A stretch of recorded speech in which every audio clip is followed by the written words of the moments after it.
புனித ரமலான் மாதத்தை முன்னிட்டு நாடளாவிய ரீதியில் இஃப்தார் நிகழ்வுகள் ஏற்பாடு செய்யப்பட்டு வருகின்றன. இந்நிலையில் ஹாசிம் உமர் ஃபவுண்டேஷன் ஏற்பாடு செய்த இஃப்தார் நிகழ்வு கொழும்பு சங்கிரிலா ஹோட்டலில் நடைபெற்றது. ஹாசிம் உமர் ஃபவுண்டேஷன் ஸ்தாபக தலைவர் இலக்கிய புரவலர் ஹாசிம் உமர் தலைமையில் இடம்பெற்ற இஃப்தார் நிகழ்வில் கொழும்பு ஏசானிய அரபு கல்லூரியின் பிரதி அதிபர் ஆஷிக் MFM ஃபரூத் ரமலானின் முக்கியத்துவம் குறித்து உரையாற்றினார். பாராளுமன்ற உறுப்பினர் திலித் ஜெயவீர, இந்திய உருஸ்தானிகர் ஆலயத்தின் முதலாவது செயலாளர் திருமதி நவியா சிங் தினகரன் மற்றும் தினகரன் வாரமஞ்சரி பிரதம ஆசிரியர் செந்தில் வேலவர், தமிழன் பத்திரிகையின் பிரதம ஆசிரியர் R சிவராஜா, வீரகேசரி பிரதம ஆசிரியர் S ஸ்ரீகஜன், சுயாதீன தொலைக்காட்சி ஊடக வலையமைப்பின் செய்தி பிரிவு பிரதி பொது முகாமையாளர் சுதர்மன் ரத்தலியகுட உள்ளிட்ட ஊடக நிறுவனங்களின் தலைவர்கள், ஊடகவியலாளர்கள், ஹாசிம் உமர் குடும்ப உறுப்பினர்கள் என பெரும் எண்ணிக்கையிலானோர் கலந்து கொண்டனர். அங்கு இடம்பெற்ற சீட்டிழப்பில் வெற்றியீட்டியோருக்கு கையடக்க தொலைபேசிகள் அன்பளிப்பாக வழங்கப்பட்டன. அதிதிகளினால் அவை வழங்கி வைக்கப்பட்டன.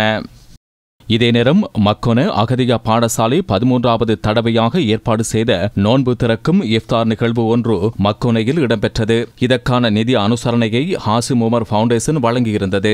மக்கொன அகதியா பாடசாலையில் கல்வி பயிலும் 300க்கும் மேற்பட்ட மாணவர்களும் 28 ஆசிரியர்களும் அகதியா பாடசாலை அபிவிருத்தி சங்க உறுப்பினர்களும் இதில் கலந்து கொண்டனர். அகதியா அதிபர் IMM உவைஸ் தலைமையில் இடம்பெற்ற நிகழ்வில் ஹாசிம் உமர் ஃபவுண்டேஷன் ஸ்தாபகர் இலக்கிய புரவலர் ஹாசிம் உமர் பிரதம அதிதியாக கலந்து கொண்டார். அகதியா பாடசாலை அதிபரினால் அவருக்கு நினைவு சின்னமும் வழங்கப்பட்டது. பாடசாலை அதிபருக்கும் நினைவு சின்னம் வழங்கப்பட்டது.